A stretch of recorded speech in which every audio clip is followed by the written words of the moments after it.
Industry standard, Kyle. That's what this is. It's an industry standard mess. DarbyCast, WildCard Friday. Kyle and I, we might have to get into it. We might have to talk about Kyle too. And I don't mean Kyle as well. I mean Kyle number 2. Because Kyle, you're always Kyle number 1. In all of our worlds, I want you to know that. Top of the totem pole, that is Kyle. Good job. But Kyle 2, over in Wisco. Boy, what a fiasco this is. Lot of media attention from all angles. What does that mean within the highly propagandized state that is the United States? It means this whole thing is a circus and the clowns are out. Boy, are they out in full force. And they want to get a rise out of you. These aren't happy clowns, if those ever existed. Oh, life is a clown. That's something we've never really gotten into, nor are we going to get into it today. I don't think. Being a professional clown, being a liar, lying not just to the people, but lying to yourself. Clowns in circuses, not happy people. I'm going to throw that out there. The clowns at MSNBC, CBS, ABC, CNN, Vox. Kyle, what are some other outlets? The Atlantic, good call. PolitiFact. Clown car. There just never seems to be enough of these buffoons, the goofs. Deeply miserable, putting on their false face, and then trying to put on a show. Get a rise out of the crowd. And you know what? With Kyle too, over in Wisconsin, I think a show is halfway inevitable. What a trial this has been. And granted, I haven't followed it that closely. I knew about all of this when it actually happened. And I didn't talk about it then. Because I was like, clear-cut case of self-defense. Those commie bastards were trying to kill this kid. Open and shut case. That'll never make it to trial, right? Kyle, do you remember when we talked about that? And you were like, he has a cool name. I didn't disagree with you. But these clowns, media clowns, who at one point in time, maybe in the early 1900s, you could call journalists, especially on the far Karl Marxy side of the aisle, they have managed to inject race into this. Beautiful, right? Because that's going super well. Racialize everything. Good job, Team Circus. Love Team Circus over here. To racialize this case. You know what? For those of you who aren't keyed in on the circus, let me bring you alongside the tent because I don't want you to go inside. I don't want to go inside, and I'd be highly hypocritical if I was like, let's get into the weeds with this. But there's some high-level stuff to discuss. My goodness. Cool kid, lifeguard, Kyle Rittenhouse, 17 years old. Divorced parents, father lives in Kenosha, Wisconsin, where some stuff went down. I believe this was related to Jacob Blake. Was that the case? Kyle? You didn't bring a computer today? So you're just going to kind of sit there? Okay. But if my memory serves me correctly, which it very well might not, this had to do with the retaliatory riots where a guy got shot who was brandishing a knife. I believe he had just committed a crime, and then the 5-0 rolled him, and then he pulled out a knife. Good idea, right? Listen, that's everybody's first impulse. Yank the knife out. Those cops don't stand a chance. Fast forward, you've got rabid clown fans who have made up their minds that had it been a Caucasian fella swinging a knife at the cops, they would have taken him out for a cheeseburger and called it a day. Then you have a lot of riots and buildings set on fire, looting, a lot of damage done. And then the clowns come in. And they're talking about it. And they're like, serves those godforsaken people right. Even though there's plenty of minorities living in Kenosha. I don't know if it really serves them right to have their city burned down. You'd have to think that there's a lot of POCs, which I think is a weird pejorative that people have bought into. There's just people who have been affected by this who really want nothing to do with it. Imagine being the level-headed fella or gal with a year-round tan who's looking around and saying, I am really not all for the political vehicle that race has become, and could you cut it out? I think there's more than a score of those people in Kenosha, but they got their city burned down anyway. So, guys, actually, that was for you. Your city and your businesses got wrecked. You're welcome from the clowns. They did that for you. The clown minions. Who would have thought that clowns could ever ascend to a level of significance that would yield a following of loyal minions? These are not people to be looked up to. But who am I? Maybe I'm just exhibiting anti-clown bias. But the main disjointed logic employed to racialize the Kyle case during these riots, I'm getting out of order, am I not, Kyle? Okay, so let's continue with what actually happened. Hero, Kyle 2, who's a lifeguard, he shows up to these riots, and he is toting a firearm like an absolute hero. And people are saying he shouldn't have crossed state lines to go there. And it's like, listen, you all of a sudden care a lot about borders, pal? Go fuck yourself. Yeah, state lines, people, and sure, they're just repeating what they heard from the top clowns on deck and saying, he shouldn't have crossed state lines. He's a vigilante. He's a white supremacist looking for trouble. It's like, okay. Let's flip the script. The kid is a hero who stepped the hell up and said, I don't really condone this city being burned down and treated like the inside of Gary Busey's nose after 3 weeks in Vegas. It's a war zone, by the way. However, Kyle's hitting the streets and he's looking powerful and he's saying, hey, enough with the crime. And then a fella, Senor Rosenbaum, shows up, and I believe he had just gotten out of a psychiatric facility that day. What do you do when you get out of the psych facility? You cartwheel your way all the way to a riot. That's what. He approaches Kyle, Senor Rosenbaum, and he says, if I catch any of you, he's addressing Kyle too, and a couple of other heroes, patriots, great guys, big hearts, mighty spirits. He says, if I see any of you alone tonight, I will kill you. And there you have a threat of deadly force. From then on, Kyle 2 is pretty much okay to defend himself by any means necessary. Kyle could have had a bag of rocks and a sling and said, I am David, you are Goliath, and these things are going straight to your temple. And he would have been justified in doing that. There's so many interesting buzzwords and issues injected into this whole whodunit.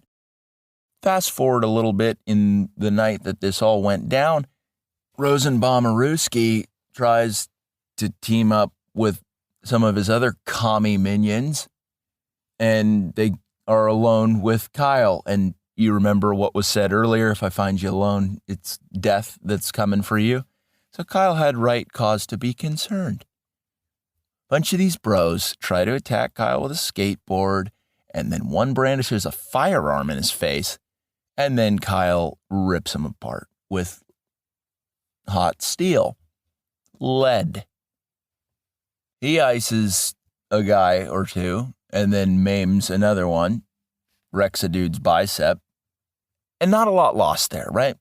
That guy wasn't going to the gym. He didn't have great biceps to begin with. No harm, no foul, if we're looking at this objectively. This was months ago. Now you have the trial and the circus around this trial. No surprise, clowns, circus. Keep it goofy, keep it wacky, jokesonyou.com. Kyle, buy that website. We need it. Add it to the collection. But the media has racialized this, said, in another situation, if Kyle Rittenhouse were black, he'd be in deep trouble. And a lot of people just bought that without really thinking about what kind of a proposition that was at all. A statement that is racially charged and neither provable nor disprovable, that is repeated ad infinitum to evoke an emotional response out of clown fans everywhere, who have really been struggling to find meaning in their lives and therefore have decided to take the IV drip of commie, racial, Marxist language straight to the neck. These people aren't good at anything. Therefore, they've decided to attach themselves to whatever cause du jour is blitzed out to them by the loudest clowns on the block. Saying, yeah, if Kyle, too, were black, he'd be in prison getting raped right now, and that would be a good thing. People say stuff like this. It's very concerning. But you can't really prove or disprove it. Let me show you how this works. If Kyle, too, were riding a unicorn, this would be just like a Care Bears special. Now imagine if that were a media talking point that got blitzed out repeatedly. You would have people eventually showing up in Care Bear outfits, doing a Care Bear stare at somebody and saying, this is bullshit. Assault unicorns are not okay. What was that, an AR unicorn? Son of a bitch. Nobody should have unicorns. Unicorns aren't okay. If Kyle had a 3D holographic Charizard card, maybe he would have stayed home and admired it. Okay, see? I can spew nonsense as well. That's neither provable nor disprovable and therefore immaterial to any kind of argument based in reality. Do you see how that works? If Kyle had a Ford F-150, he wouldn't have a Dodge Ram with a Hemi. And that's not okay. See, we can all say nonsense statements. But when you put the race card in it, that makes people feel stuff. Makes them feel icky. Any racialized language is not just overused, but it's powerful. It evokes people's feelings in a huge way. Makes them revert back to maybe an unpleasant memory about an interaction with somebody that they had that didn't go quite right, that they chalked up as a racial offense rather than maybe just either party having a bad day. When you do that often enough and suggest that there is no interaction that people from different backgrounds could ever have that wouldn't have racial implications, you get what's going on right now. Good job, Team Clown, you geniuses. I don't like talking about race, not one bit. But when every major institution in the country plays the race trumpet, occasionally it's hard to avoid the thoughts and say, is this really racial? And most often it's not. Sometimes it is. Why would it not be?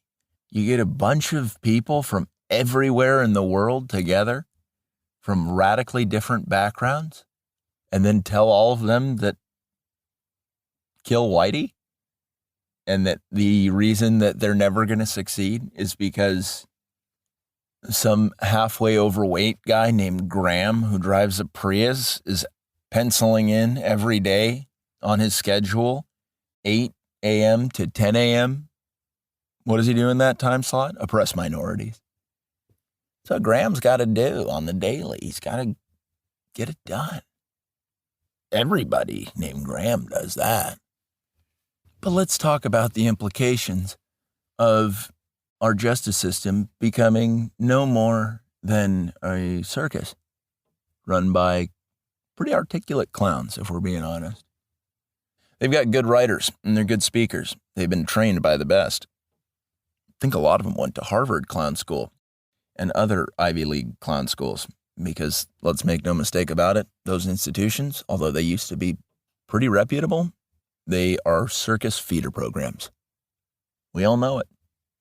Taking in aspiring clowns, amplifying their clowniness, and then setting them up to clown like nobody's ever clowned before. Some people lift weights and have a family. Other people viciously clown. The verb to clown, Kyle, is that a thing? To act like a clown? To study clownography? Clownify situations? Clownerize reality? Clownoculate the population against reason and logic? But boy, is our justice system on its last legs. The woke mob, otherwise known as the clown fillators of the country, boy, will they just buy anything a clown puts out there.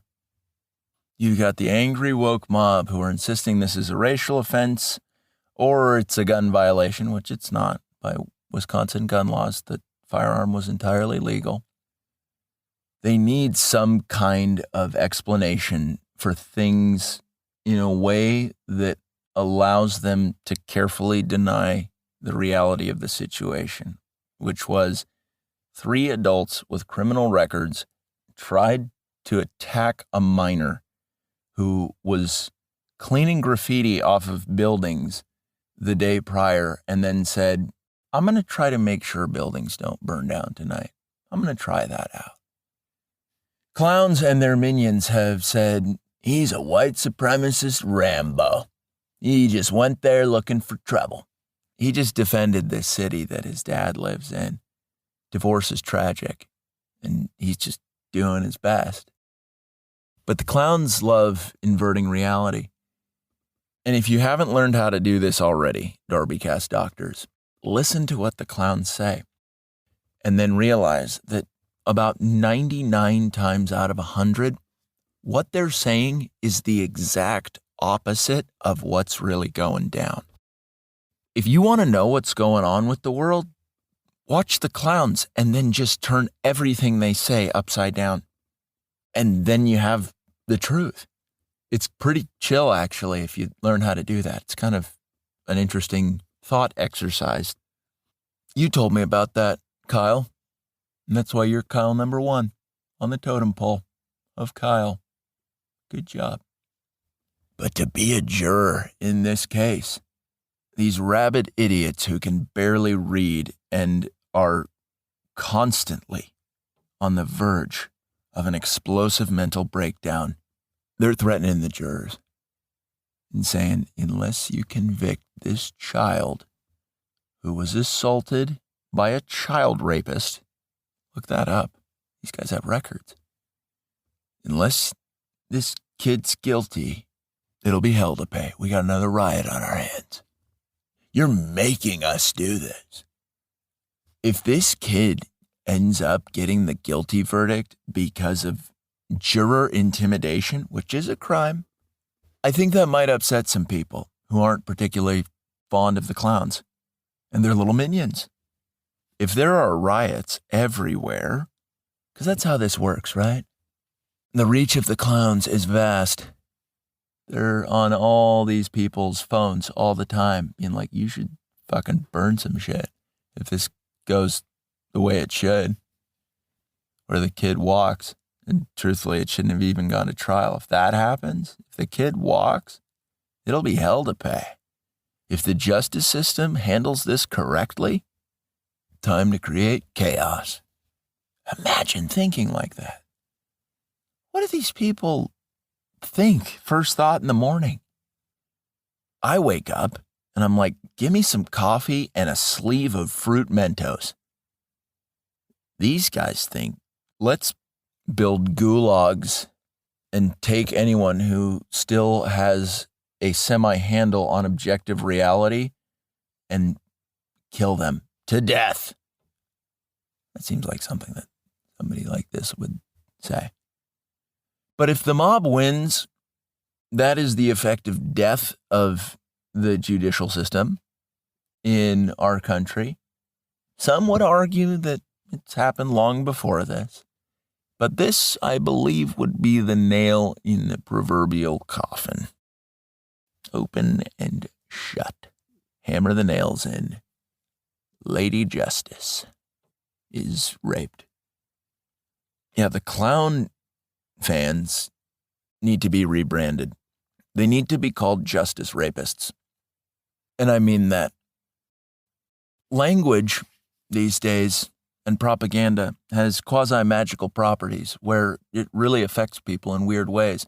So there's no better way to combat propaganda than by reappropriating words that are used in propagandized catchphrases, reconfiguring them, and then ruining somebody's worldview just by putting a pair of words together. Social justice warriors are now justice rapists. They take justice and they rape it. Nobody consents to it. Not a single person. If somebody tries to tell me that this kid deserves to be hurt, or the jurors deserve to be hurt, or violence and rioting, arson, looting is the correct response to anything, you better believe I'm giving them a hard stare and saying, you're a rapist. You're a justice rapist. You love rape. And then for good measure, I'll be like, and you are a racist. That freaks people out. You say, you're a justice rapist, and I think you're a Klansman. Even if the person's Asian, go ahead and say it. So if the rule of law effectively dies in the country, that puts law-abiding citizens in between a rock and a hard place and kind of forces their hand. Because if the justice system is now beholden exclusively to the threats of violence coming out of poorly emotionally regulated losers, you can't really have a functioning civilization. And if you can't count on the justice system to do things right, then what do you get? You get vigilante justice. Real vigilante justice. Where everybody says, fuck it. To the people out there who love blowing these clowns and hanging on their every word, this might be a time to show extreme restraint.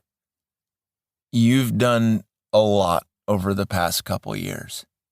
The clowns have used a whole lot of sleight of hand and some wacky catchphrases, as clowns do.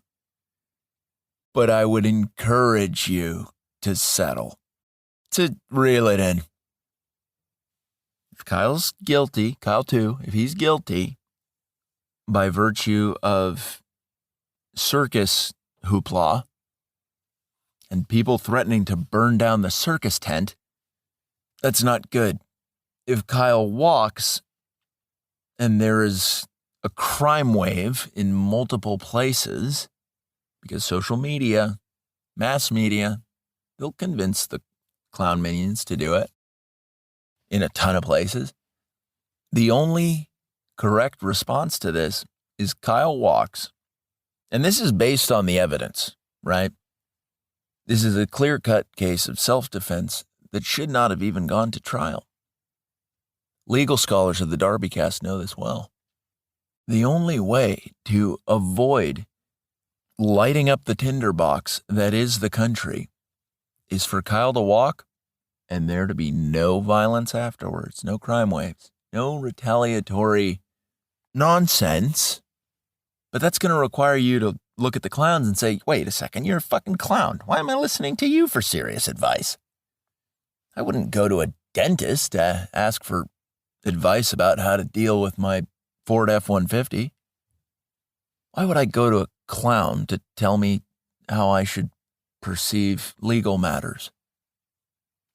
Their job is to be a sideshow, not inform. The sooner people can internalize that, the better. Kyle 1, were there enough moments of levity in this episode, or was it too direct? Because the die is cast, Kyle. I've said what I've said. Imagine being one of these clown minions and desperately hanging on to the carefully crafted, upside-down reality that has been spoon-fed to you for maybe your whole life. It just gets weirder and weirder, and it correlates less and less with reality. Boy, does that have to cause a lot of mental nonsense. To hold so many views that are insane all at once. What does that feel like? I don't want to know. I don't want to know at all. I don't want to hang out with these people. They scare me. Rapists scare me, especially justice rapists. And they're going to have to learn, one way or another, that their tantrums will not be tolerated and that discipline will be issued to them in one form or another. You don't get to be a tyrannical child in perpetuity and never see any consequences for it, even if all the institutions in your country say that that's the case. Clown Nation, otherwise known as the Clown Minions, but like as a large body, you could call them Clown Nation, the nation within the nation that should most likely go the way of Old Yeller. People just kind of take him out back and say, at one point, you were an okay dog. You were never on par with the real Old Yeller, but you're no longer yourself. And my final act of compassion towards you will be sending you swiftly to the Lord himself. Ready? Go. And I think we all know what that looks like. But Clown Nation should probably cool your jets. Ongoing tantrums. Why should Clown Nation cool their jets? Because the top deck clowns don't give a shit about you at all. At all. They're going to go take their clown show to New Zealand when things really pop off around here. They're gone. There is a false sense of security that goes with being a fan of the clowns. You think, I'm untouchable. I'm aligned with the clowns. And although that statement doesn't really make sense in a vacuum, you can kind of see what I'm saying. Google's got my back. I'm going to go commit crimes. That's not how this works. That's not how this works. Harvard Clown School's got me. I'm going to go torch some trash cans. Maybe a house or two. No. They cannot help you, Clown Minion. Step out of the circus, you idiots. You still have a chance to step to the other side and say, I want to go to the opera. Because that's what the heroes are doing. The opera. Dressing up nice, treating people with respect, enjoying art, enjoying talented individuals tell us deep truths about life. That's what the opera is. It's no circus. Maybe you tell somebody that today. You say, I'm a huge fan of the opera. And then you don't explain it. You just walk away. Because it's a test, right? You say, I'm a fan of the opera. Maybe that's like a cool phrase that people start saying to one another. You're an opera fan, I see. That seems really excellent, actually. You can kind of assess based on outward appearance, too. And you say, oh, you seem like more of a circus person. Or you look at somebody else and you say, you seem a little bit more like an opera aficionado. Just go up to somebody you've never met before and you'd be like, opera or circus? Tell me what you're into. I love when an episode comes together at the end like this and presents a title. Circus v. opera. It's good. There's good layers of meaning there because it almost sounds like a court case, which we've been discussing. The metaphor, the juxtaposition of highbrow v. lowbrow, deep truth, deep fuckery, it's all there. Kyle, edit the metadata. Am I saying that right? Metadata. Metadata. Metadata. Metadata. I'll get it right one of these times. But that'll do it for DarbyCast WildCard Friday. Let's see how this goes. Don't take clowns seriously. Don't. Waste your energy. And that's their entire act anyway. The DarbyCast WildCard Friday.